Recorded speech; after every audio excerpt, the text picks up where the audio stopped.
Alors bonjour à toutes et tous, je suis Gwenel Cinquin, dirigeant de l'ODL et créateur du Campus Club Formation, qui est un programme de formation et d'accompagnement sur les activités physiques et mentales au service du développement personnel et professionnel.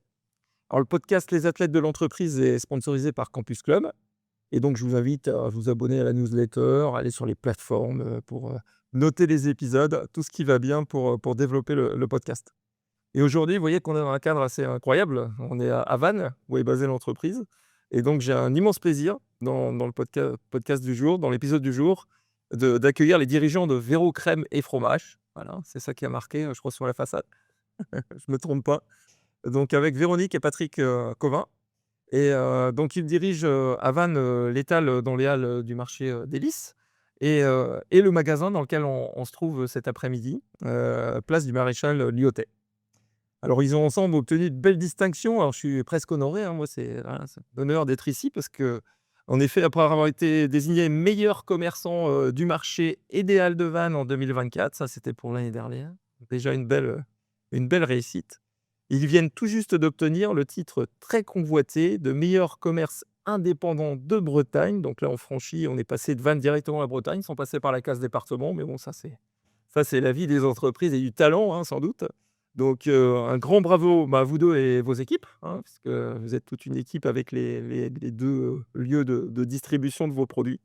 Et puis, un grand merci, hein, d'être, présent pour, ce podcast aujourd'hui. Bon, vous êtes chez vous là? Oui, jour de fermeture, Un jour de fermeture. tranquille. Bon, super. Donc, c'est pour ça on a fermé la porte tout ça. Alors j'espère qu'on va pas trop faire de clients trop insatisfaits qui disent: «Il y a de la lumière et on peut pas rentrer, qu'est-ce que c'est que ce bazar?» Mais bon, ils verront qu'on est occupé. Alors j'ai préparé comme à l'accoutumée, quelques questions et puis, je vais rebondir déjà sur une info qu'on vient de donner, hein, c'est, comment devient-on le meilleur commerce indépendant de Bretagne? J'avais lu ça dans la presse, alors je suis client chez vous, Wal et puis, j'ai vu cette, notification dans la presse et voilà, comment on fait? Ah, déjà, on persiste parce que c'était la troisième fois que l'on recourait. Les 2 premières fois, on avait effectivement, terminé finaliste, mais nous étions risqués finalistes et on n'avait pas pu gagner à l'étape Bretagne et donc pas se présenter au niveau national. Cette fois, grâce aux clients, parce que c'est les clients qui votent, on a gagné ce titre, avec une certaine fierté, mais bon, on reste, lucide sur, cette distinction et par contre, on a perdu au niveau national, contre une autre entité, voilà. Ouais, mais 2024, c'était Vannes, 2025, c'est la région, ce sera peut-être l'Europe après, on sait pas. C'est ça, ouais, c'est ça. Certains clients me disent: «Bon, à quand les championnats du monde?» donc mais bon. Ce sera pour l'année suivante, peut-être. Alors, Véro crème et fromage, c'est surtout le commerce de Véro ou de vous 2? Parce que, bon, moi, c'est vrai que quand j'ai préparé le podcast, je disais plutôt chez Véro. Non, c'est pas tout à fait le nom du magasin, j'ai bien compris. Alors c'est à qui ce commerce? Alors, c'est à nous 2 parce que nous sommes associés, mais c'est un travail quotidien, à 2, en couple. C'est-à-dire que moi, je suis, front office, donc je vais m'occuper, de toute la partie, commerciale, le choix des produits, la vente, la fidélisation des clients, la connaissance produit et Patrick, c'est l'homme de l'ombre, mais Dieu sait s'il en faut parce qu'il s'occupe de tout ce qui va être back office, c'est-à-dire, tout ce qui va être la relation avec, RH, toute la communication sur tous les réseaux sociaux et autres communications, la facturation, la relation avec les fournisseurs, j'en passe et des meilleurs. Donc, non, c'est un travail quotidien de nous 2 En binôme. en binôme. Enfin, c'est quand même la marque Véro et c'est bien Véro qui l'incarne.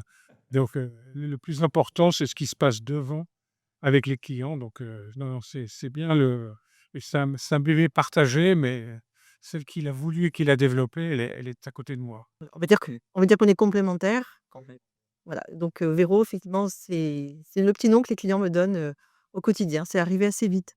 Ouais, c'est pour ça que moi, quand je vais, hein, j'y vais encore acheter mon fromage Wal, c'était chez Véro. Mais il y avait Patrick qui était là pour encaisser quand même le truc, important à la fin quand même, une fois qu'on a acheté le fromage, pour le payer, quoi. C'est ça quand même le principal. Donc tu es le gardien du temple après, c'est ce que j'ai cru comprendre, hein. Les clients disent que je suis au meilleur poste.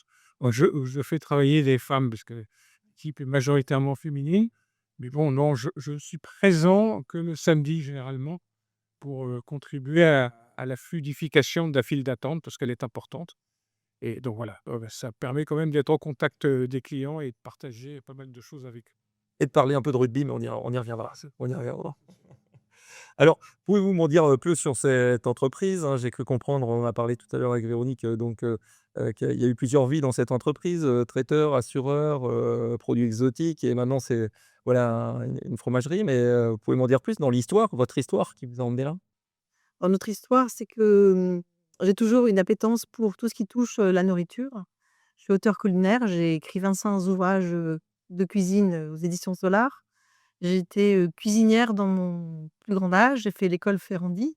J'ai fait, chef à domicile, donc je suis diplômée du CAP, de l'école Ferrandi et puis, Patrick me poussait toujours à avoir une activité, pour moi parce que c'est quelque chose que j'avais mais que je n'arrivais pas à aller dans cette direction-là et puis finalement, il y a eu une opportunité, c'est de venir s'installer à Vannes comme crémière fromagère. J'ai saisi cette opportunité, on a une maison, sur une petite île, bretonne pas loin d'ici. Vannes est une ville extraordinaire et on s'est dit que c'était le moment de changer de vie, d'inverser nos vies peut-être aussi, et bien, c'est moi qui suis arrivée sur le devant de la scène et puis Patrick qui était entrepreneur, m'a rejoint dans mon activité et me supporte au quotidien. Donc et ça fait 10 ans que nous développons et que nous travaillons sur cette activité de crèmerie et de fromagerie sur Vannes. Alors support, j'ai pas l'impression que Véro, tu sois vivable, mais bon après je sais. Le support, dans le sens du sport, le support. Ah le super, le Voilà, supporter. voilà, le supporter, c'est mon premier supporter, mon premier fan, je le dis toujours, parce qu'il est toujours, prêt à valoriser les choses, à me mettre en avant et puis, donc voilà, c'est important ça aussi. J'espère qu'on voit pas que je suis en train de rougir. Après c'est chaud, je vous appelle. En fait, c'est comme un alignement, on dit souvent: «Les planètes étaient alignées». Même si on a mis du temps à prendre cette décision, à quitter, Paris, la région parisienne. En partant, on a réalisé que ça faisait 40 ans qu'on y était, donc qu'on travaillait là-bas. La Bretagne, on adorait, effectivement, Véronique évoque notre maison à Béline, donc se retrouver à Vannes, avoir cette opportunité, le faire à un moment où moi, professionnellement, je pouvais effectivement me retirer de, l'entreprise dans laquelle j'étais. Et savoir que Véronique allait enfin pouvoir réaliser quelque chose sur lequel elle avait, à mes yeux, énormément de compétences, heu et ben, ça s'est fait, ça s'est décidé extrêmement vite. Ça s'est construit et en quelques mois, elle se retrouvait en décembre, 2015, dans la fromagerie des Halles, à découvrir, ses premiers clients et à les servir avec une offre qui ne cessera de s'améliorer au fil des années. Mais donc voilà, c'était le avec du recul, on dit: «C'est dommage qu'on ait pris cette décision tardivement», mais quoi qu'il en soit, elle a été prise. Ça fait 10 ans aujourd'hui, on ne regrette rien, mais c'était le bon moment pour le faire et c'était une super opportunité. Et alors c'est dans ce que vous me dites là, il y avait pas, si je comprends bien, il y avait pas 2 établissements à l'origine et puis je crois que le chiffre aussi s'est beaucoup développé. Alors vous avez fait un super développement de ce rachat à l'origine et Alors au départ, on s'installe aux Halles ouais. de Vannes et puis, très vite, il y a des clients qui peuvent pas venir le matin parce que les halles sont ouvertes que le matin et qui disent: «Ah, c'est dommage, on viendrait bien l'après-midi» et puis les plateaux de fromage que je développe, dès mon ouverture, c'est pas les conditions idéales pour le faire non plus Pour les et préparer. pour les préparer exactement donc on enchaîne, le matin aux halles, l'après-midi on y reste mais voilà, on manque de place et puis finalement la boulangère d'à côté me dit que ce local, va être, disponible. Je viens le voir et je ressens effectivement quelque chose d'agréable. Il est lumineux.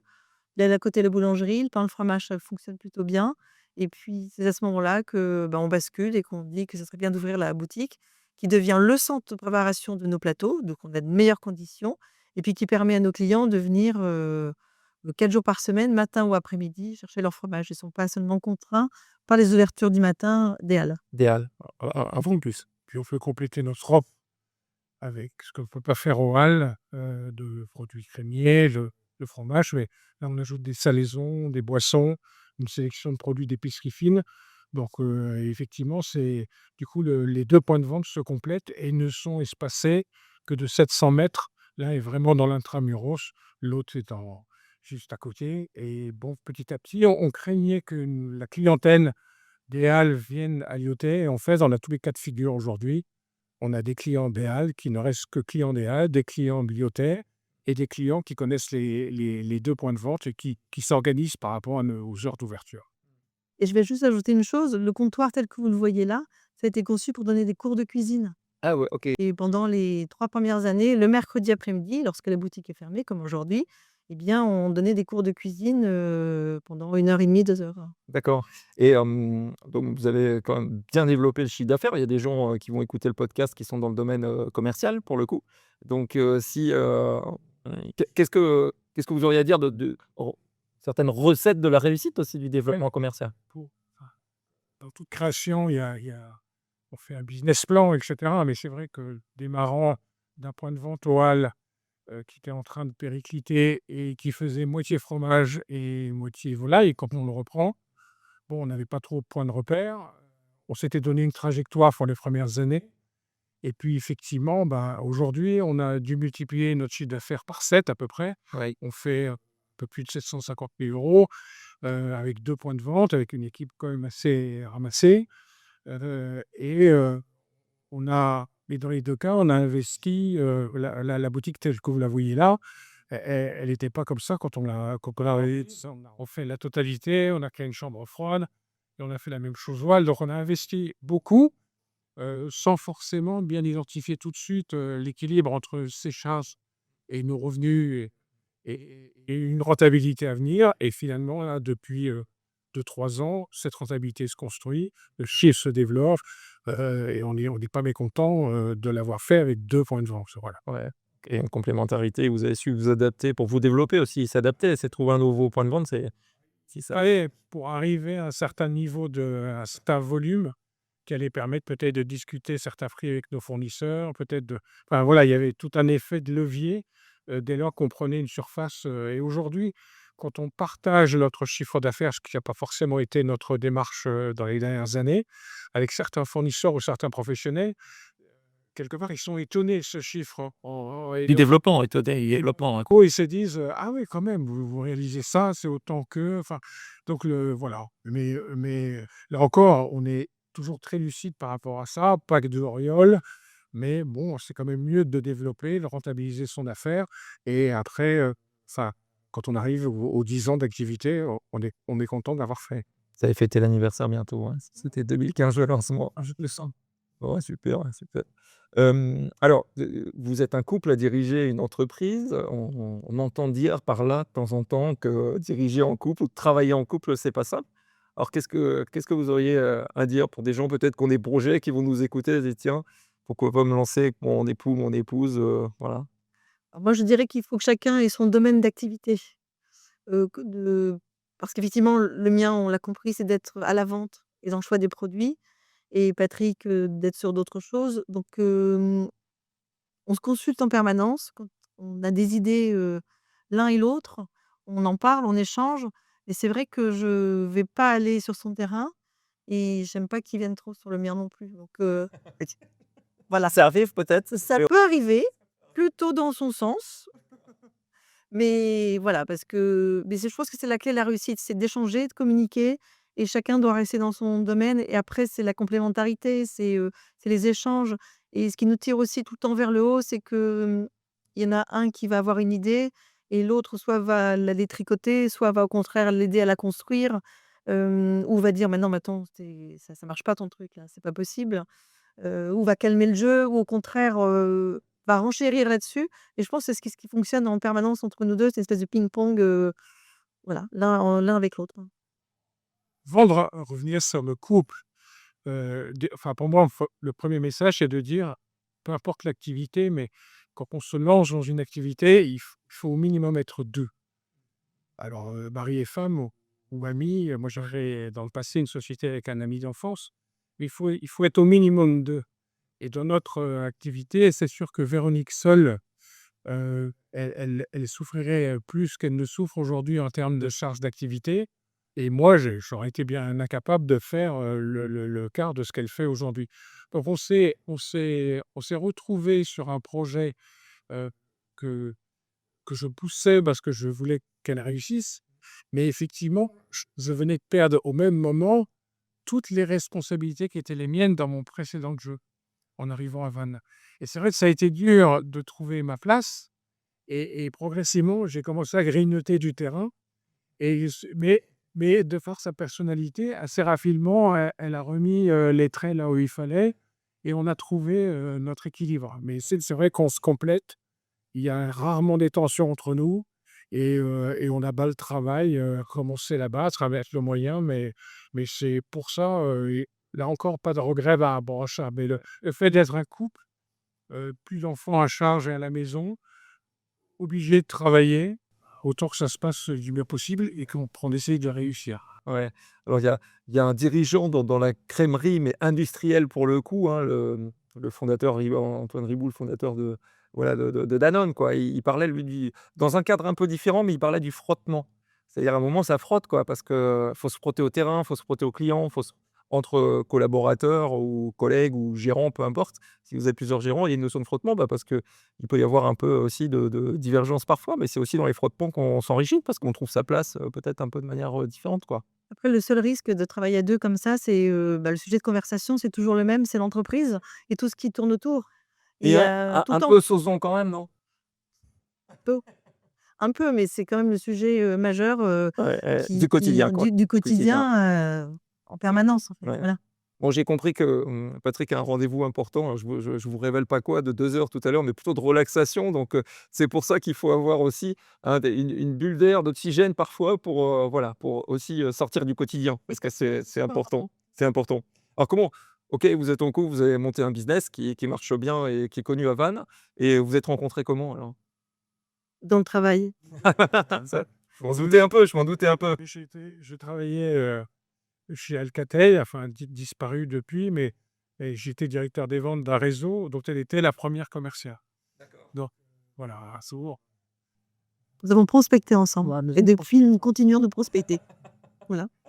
Vous avez conclu la vente alors si vous avez prospecté ensemble, si je comprends bien. C'est au travail, comme souvent au travail. Alors, hein, c'est au travers du travail, c'est pas forcément entre collègues de travail, mais au travers du travail qu'on rencontre du monde, quoi. Là, c'était entre collègues pour le coup, quoi. Alors, heu, quand on vous voit au marché, voilà, hein, pour encore une fois, y passer régulièrement, mais on peut se poser la question, ça fait longtemps que vous faites ce métier, donc ça fait, finalement qu'une, dizaine d'années. C'est pourquoi cette activité-là de fromagerie? Alors moi, j'ai une appétence, pour la nourriture. On l'a dit tout à l'heure, quand j'écris mes livres de cuisine, quand je donne des cours de cuisine, le point commun, c'est, la la découverte, le bon produit. Enfin, je pense que ce qui m'anime, moi, tout le temps, c'est d'aller chercher le bon produit chez le bon producteur, que ce soit les fruits, les légumes et cetera. Et le fromage, c'est quelque chose qui est facile à partager et puis, par rapport à mon activité de cuisine, le fromage, c'est quelque chose qui va se cuisiner et je pense que ce que les clients viennent chercher aussi chez nous, c'est du fromage, mais ils peuvent en faire plein de choses et un reste de fromage où ils viennent chercher une recette, ils manquent d'idées. Donc toute cette complémentarité-là, moi et puis tout ce qui va avec le fromage, les confitures, les vins, tout ce qu'on peut ajouter autour, ça m'anime. Moi, je suis toujours en train de chercher des idées et de donner des idées aux clients, de les partager et ça plaît beaucoup. Mmh. C'est d'aller chercher aussi, dans l'utilisation du fromage de manière générale, au service de la cuisine, on va dire, au sens large, quoi. Moi, je suis très, imprégnée du conseil. C'est-à-dire que je pense que une des clés de notre réussite, j'agis avec les gens comme je voudrais qu'on agisse avec moi et c'est aussi le mot, complice que je vais utiliser avec mes salariés. Donc couper une tranche de fromage et bien, on me demande toujours de déplacer mon couteau parce que finalement, je préfère qu'on me demande de le déplacer dans ce sens. Il faut élargir la tranche C'est mieux. plutôt que voilà, certaines personnes qui pourront, ouais, tendance à vouloir faire des grandes parts, mais voilà, j'aime pas faire aux autres, ce qu'on n'aime pas qu'on me fasse. OK, super. Alors, vous vendez, on le voit derrière, beaucoup de fromages, de producteurs, différents. Heu, comment alors, de la même façon, hein, des entrepreneurs ou des managers là qui nous écoutent, mais comment on arrive à construire dans la durée avec des fournisseurs? Parce que vous ne vivez qu'au travers, vous êtes distributeur quelque part, conseiller, hein, vous l'avez dit aussi, autour, de la cuisine par exemple, mais comment on arrive à fidéliser ses fournisseurs, à choisir les bons, et à entretenir une bonne relation, hein?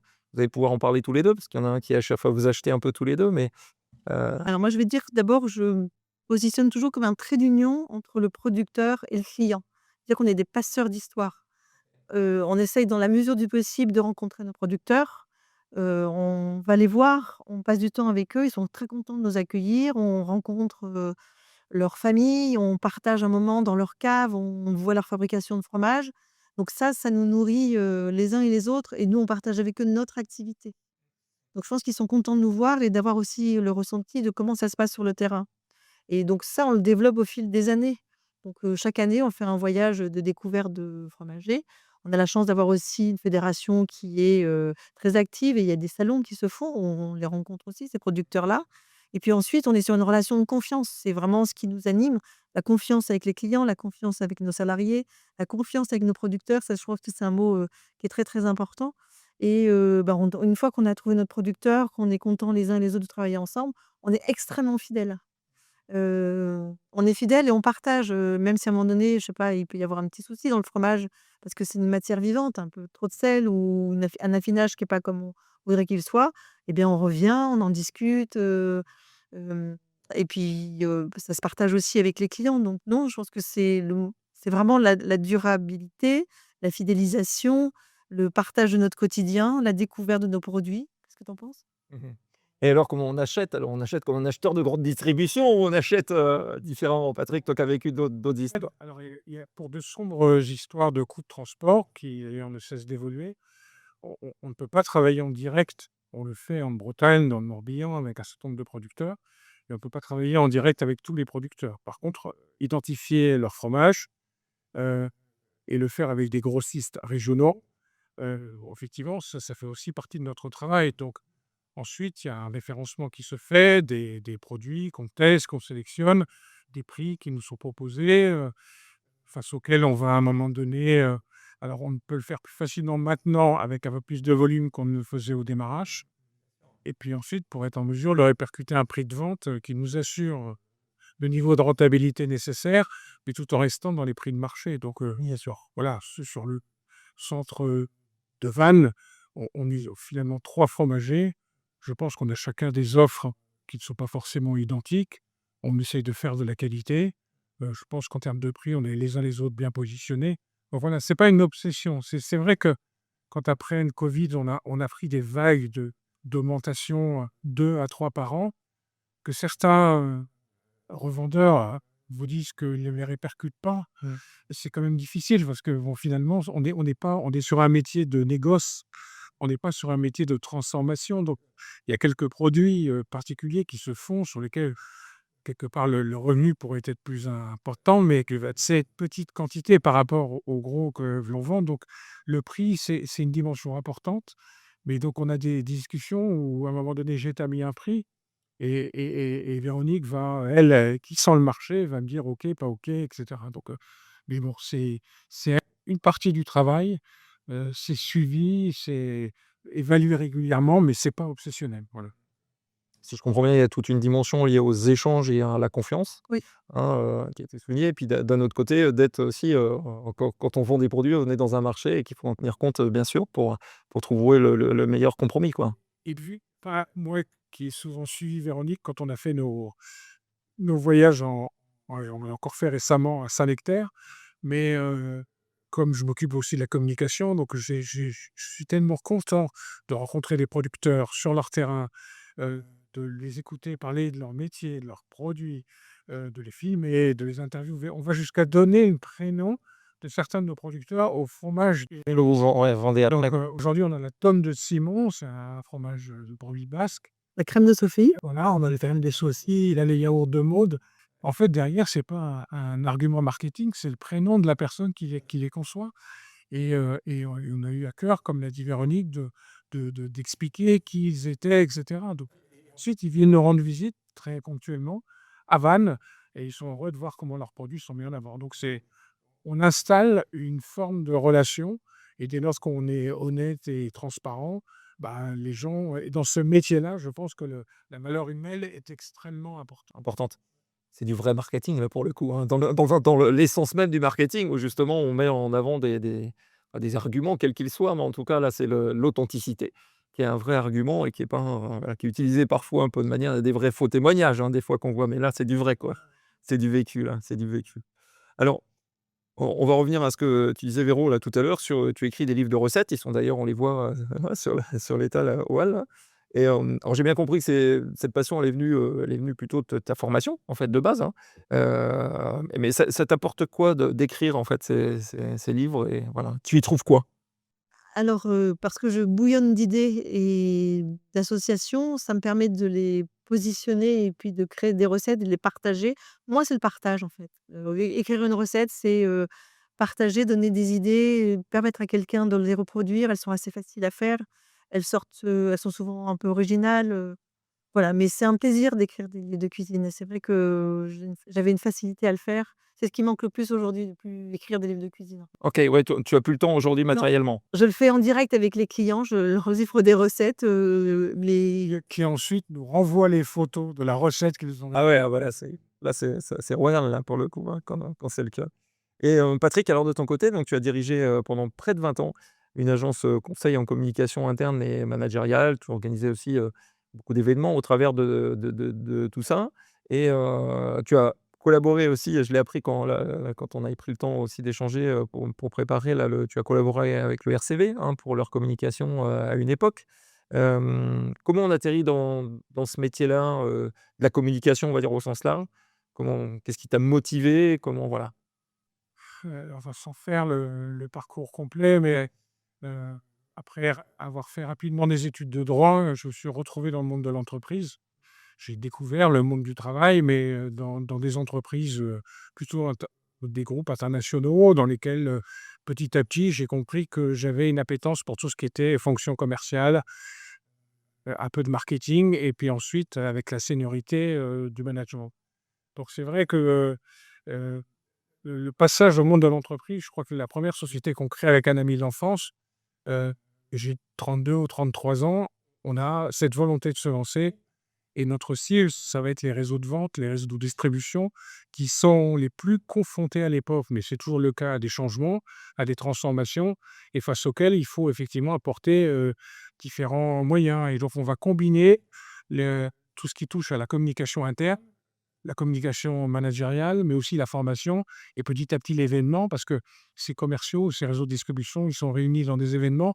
Souvent, on pense qu'en mettant des paillettes, ça va suffire, alors qu'il y a vraiment un fond de message à travailler et que nous, on se positionne sur ça. Après, on va grandir, on va se développer, on va rejoindre un groupe international de nouveau, euh, augmenter la veille de la structure, jusqu'à revendre complètement cette structure et finalement la racheter un petit peu plus tard et que lorsqu'on arrive à Val, je viens de nouveau de revendre ce que j'avais racheté au groupe acquis n'importe, voilà. Mais donc c'est vrai que, je pense que j'aime la vente, j'aime plutôt la vente au conseil, et qu'aider, des entreprises, comme nous l'avons fait à être cohérent entre, la volonté de transformation, de changement et la mise en œuvre d'un certain nombre d'attitudes et de comportements, bah, lorsqu'on y parvenait, on a eu le sentiment d'avoir fait notre travail. Donc, c'est je et quand j'arrive à Vannes, c'est sûr que j'ai arrêté toutes mes activités et que lorsqu'on va me proposer le RCV vient de passer en professionnel et ils ont besoin d'accompagnement sur leur communication parce que les premiers contacts que nous avons à Vannes me permettent de me positionner sur cette offre. J'y vais. Heu, j'y passe plusieurs mois, j'arrête, j'y reviendrai un petit peu plus tard et voilà, ça me permet probablement, de continuer à exister professionnellement, tout en découvrant, les vertus du bénévolat, de l'investissement et cetera. Pour foyer, c'est, Et puis un sport que tu aimes beaucoup aussi. Accessoirement, un sport, que tu supportes, hein, voilà. Il y a les affiches du RCV à chaque fois, à la boutique et comment on fait la différence pour une entreprise, hein, donc tu décris, ton rôle, à l'époque à la tête de cette entreprise, mais quand tu accompagnais une entreprise que, je sais pas, c'est un truc, pas une astuce parce qu'on parle pas de trucs ou astuces pour le coup, mais si tu avais un conseil à donner pour, justement des entreprises qui ont envie de réussir, réussir à OK, commercialement, comme c'est votre cas ici, mais aussi dans le cadre de leur entreprise et du bien-être en entreprise. il faut faire une réponse brève, mais pour déjà que ceux qui créent l'entreprise, enfin, il y a une vraie, enfin, cette vision, c'est un terme qui a été galvaudé, mais que quelque part, ils se projettent sur quelque chose. Il y a beaucoup de gens que l'on voit encore aujourd'hui s'enthousiasmer sur des projets et finalement ça capote au bout d'1 an ou 2 ans. Mmh. Donc je pense que l'entrepreneur, hein, même si ça évolue en fonction des générations, c'est quand même une somme d'engagement, de volonté, de temps passé à travailler. Il y a des générations aujourd'hui qui ne veulent plus travailler de la même manière. Donc je pense que le il faut avoir, l'envie, accepter de travailler beaucoup, que on ne voit pas comment ça peut se passer autrement, de ne pas penser que l'argent se gagne facilement et ensuite, embarquer, si on a la chance d'avoir des salariés, chaque membre de l'équipe dans son projet. Les amener petit à petit à développer, des comportements qui sont adaptés à la position qu'on va avoir, les former, parler beaucoup avec eux, les associer à différents, projets que l'entreprise peut avoir et continuer à se développer. Donc il y a beaucoup de choses à dire, hein, mais je pense que le dirigeant, le type dirigeant qui trace une route et qui sait engager, mais quotidiennement ses collaborateurs sur ce chemin-là, même s'il est parfois difficile, au bout du compte, peut gagner et les clients s'en rendent compte. Les clients reconnaissent. Aujourd'hui, On sent. quand on gagne, ce que tu évoquais au début, c'est vrai que les clients, tous les clients aujourd'hui nous disent: «C'est mérité» et donc derrière ce mot «mérité», quelque part, si on avait le temps de traduire ce mot avec eux, probablement ils diraient, «Vous êtes là, vous êtes présents, vous investissez beaucoup de temps» et cetera. On a essayé de mettre en œuvre, ce qui nous semblait être le plus favorable au développement de notre Ouais, au développement.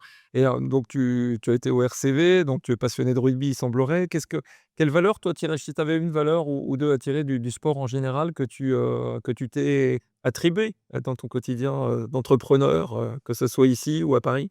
Heu, moi, c'est la conviction, l'engagement et cette capacité à se remettre en cause, même lorsque c'est très difficile. Enfin, l'équipe de rugby, au fur et à mesure de ces saisons, elle nous a offert, des hauts, des bas, ils n'ont jamais baissé la tête, ils sont toujours repartis. Ils nous ont fait rêver, ils nous ont fait pleurer dans les matchs. Mais bon, alors là, pour le coup, c'est un travail d'équipe incroyable. C'est à la fois un travail sur l'individu, mais c'est une capacité la capacité du staff, des préparateurs à petit à petit, amener chaque membre de l'équipe et donc toute l'équipe à un certain niveau de compétence et de performance. Donc c'est un excellent terrain de jeu et d'expérimentation, mais Dieu sait si enfin, ils nous ont fait rêver, hein. C'était incroyable. Et toi, Véro, alors que penses-tu que Patrick a puisé dans le sport? Tu as dit tout de suite: «Tiens, mais toi, c'est le rugby» et cetera, mais s'il y a un truc, tu trouves qu'il a mis dans son quotidien avec le rugby? Bah, c'est la notion de jeu d'équipe, Oui. la performance, la persévérance, toutes ces valeurs, l'engagement, c'est ce qu'il disait tout à l'heure, je pense que c'est ce qui le représente le plus, engagement. Et puis le rugby, c'est vrai qu'on est 15, c'est le plus grand sport collectif. Au foot, ils sont 11. Moi, je suis passionné de basket, c'est 5. Le hand, ils sont 7 sur le terrain, je crois. Enfin, voilà. Donc, c'est sûr que le rugby, c'est pour que ça marche, n'empêche, il y a 15 individus qui ont tous leur personnalité sur le terrain. Donc, mine de rien, c'est un sacré challenge, quoi. Et même les remplaçants, sont là pour finir le match, hein, c'est pas Bah, oui, oui, c'est sûr qu'il y a un impact, voilà. Il y a un impact important des remplaçants aussi et mine de rien, c'est une belle, c'est un beau voilà, un beau symbole pour le travail en équipe. Alors, il y a quelques semaines, j'ai eu la chance d'interviewer, Géraldine qui vient régulièrement, je ne sais pas si vous la connaissez, mais Géraldine Nicole qui a gagné, l'épreuve des poteaux à koh voilà et qui vient régulièrement au marché à Vannes aussi et qui a vécu sur l'île d'Ar, hein, elle a vécu quelques années là-bas. Elle a ici, aussi sur une île déserte, mais pour des aventures un peu différentes pour le coup et elle nous a parlé la dernière fois de l'effet, lié à l'insularité et on l'a évoqué un peu en fil rouge là, on a parlé de Sauzon, voilà, qui est à Belle-Île et vous êtes installés là-bas. Qu'est-ce que cela vous apporte d'avoir un point de chute à Belle-Île? Une énorme bouffée d'oxygène. À partir du moment où on monte sur le bateau, qu'on a notre traversée, on est en week-end, on oublie tout et on est au grand air, on est dans la nature et ça fait un break. Enfin, c'est important, je pense que, comme on l'a dit tout à l'heure, on travaille beaucoup, on parle beaucoup de l'entreprise et même si on n'y va pas souvent ou pas assez souvent et pas assez longtemps, notre passage à Belle-Île, c'est un énorme bouffée d'oxygène, c'est se ressourcer, c'est reprendre de l'énergie, reprendre du dynamisme, enfin c'est que du positif, Ça rebooste. complètement. elle vous parle pas de sa dernière baignade, il y a quelques jours où elle est ressortie frigorifiée. Ah ouais, bah, voilà, c'est quoi? C'est le tarif, c'est 15-16 à Belle-Île, hein, le tarif en général des baignades, hein et encore les meilleurs moments. C'est glacial, ouais. Alors, vous avez eu, c'est ça qui est très riche, enfin, quand on avait, parlé lors d'une soirée, j'ai dit: «Tiens, il y a vraiment beaucoup de richesse, chez Patrick et Véro». C'est pour ça que je suis là aujourd'hui, mais donc vous avez eu plusieurs vies dans votre vie professionnelle, hein Et quel conseil vous auriez envie de donner justement à ceux qui hésitent? Parce qu'à un moment, tu l'as dit, tu quittais Paris, les responsabilités. Véro, toi, tu as pu te lancer dans ta passion et voilà, c'est super chouette. Mais voilà, qu'est-ce que vous conseilleriez justement à des gens qui veulent se lancer ou changer de vie ou voilà, ou prendre des responsabilités différentes dans les entreprises? Alors moi, je dirais qu'il faut qu'ils croient en eux. Je ne suis pas forcément quelqu'un de très confiante, au départ. Patrick, effectivement, a été mon soutien et au fil des années, en accomplissant ce travail et en ayant effectivement le retour d'expérience des clients et le développement que nous avons eu, j'ai gagné en confiance. Mais il y a 10 ans, j'aurais peut-être pas, parié comme ça, mais il faut aller jusqu'au bout de ses rêves et puis y croire. Voilà, en s'investissant, en y croyant, et travailler beaucoup. Enfin, je pense que c'est une des clés de réussite, c'est que, des fois c'est dur parce qu'on enchaîne les journées, elles sont longues, le matin voilà, l'après-midi ici, le soir on peut avoir des livraisons et c'est 7 jours sur 7. Enfin, il y a pas beaucoup de repos, il y a pas beaucoup de pauses, mais voilà, c'est croire en soi, aller jusqu'au bout de ses rêves et puis travailler beaucoup parce que je pense qu'on n'a pas beaucoup le choix quand on développe une activité et une entreprise. Au risque de me répéter, mais sur le sujet, mais c'est vrai que la passion, je pense, elle est importante. Enfin, pour moi, elle est plus importante que le rêve. C'est sûr que dans le rêve, il y a tout un tas de théories qui permettent de dire, ça permet de faire germer certaines idées. Mais bon, le monde de l'entreprise, il est impitoyable, que ce soit l'auto-entrepreneur, que ce soit l'organisation qui se fait financer au début ou celle qui se développe très rapidement. C'est très dur. On est en France, faut pas l'oublier. C'est vrai qu'assez rapidement, les contraintes apparaissent. Donc il faut multiplier des compétences. Tout dirigeant doit être un peu commercial, doit être un peu financier. Enfin, heu, donc c'est pas un jeu, voilà. Mais en disant ça, je dis pas donc c'est terrible. Je dis simplement que le l'énergie que l'on peut mettre à créer et ensuite à développer, enfin, quand on a envie, toutes les personnes qui veulent se reconvertir aujourd'hui, je pense que c'est une point de départ d'une potentielle belle histoire. Donc il faut qu'ils aillent la creuser, pas qu'ils la survolent, qu'ils s'y intéressent. S'ils s'y intéressent et qu'ils s'y engagent, qu'ils acceptent qu'ils risquent peut-être de perdre et peut-être que ça leur donnera envie de mieux recommencer derrière. Donc c'est un long chemin. Je pense qu'il faut berner personne sur le sujet et il est réservé plutôt à des gens qui, sont pas forcément compétents. Véronique, quand elle ouvre sa fromagerie en décembre 2015, elle avait jamais tenu de fromagerie. Par contre, ça faisait des années, depuis son plus jeune âge, qu'elle travaillait la cuisine, les produits et cetera, donc et puis on aimait les bons produits. On avait notre fromager et on invitait donc voilà, il faut pas pour autant avoir toutes les compétences pour ensuite se dire: «Je vais réussir», mais il faut se retrousser les manches quand même. Il faut se retrousser les manches et puis il faut préparer aussi dans ce que tu dis. C'est-à-dire, quand tu dis: «Il faut s'y intéresser» et cetera, ça veut dire que quand on se lance, même si on pense avoir la bonne idée, il y a plein de gens qui ont des bonnes idées et qui ne marchent pas. C'est-à-dire qu'il y a la notion, bon, c'est, étude de marché quelque part, hein. C'est, qu'est-ce que font les concurrents? Quelles sont les filières d'appro? Enfin voilà, tout ça, c'est essentiel évidemment quant à la réussite. Alors est-ce que vous avez une anecdote à raconter, de soit de votre métier ici à Vannes ou avant, hein, un peu sympa? On essaye toujours d'avoir un truc sympa là et marrant à la fin, même si au portrait qu'on va faire après pile ou face, il y aura des trucs sympas aussi.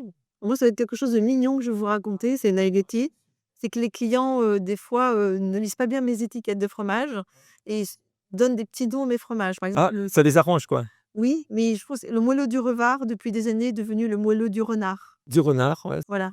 Donc, on a le délice des 2 chèvres voilà, qui ils appellent ça le délice des 2 chèvres et en fait, c'est le délice des 2 sèvres. Ah oui, des 2 c'est ouais. Voilà, donc le Appenzeller devient le Appensheimer. Enfin, voilà, ils donnent des petits délires comme ça et je Avec les clients. avec les clients, voilà. Ouais, mais c'est ça qui fait la relation commerciale aussi, la proximité avec le client, c'est On le corrige plus en fait. Au lieu du Revard, on a comp du renard, on a compris ce ouais, ouais, voilà, tout le monde a compris, ça sert à rien de reprendre la non, non, on trouve ça charmant.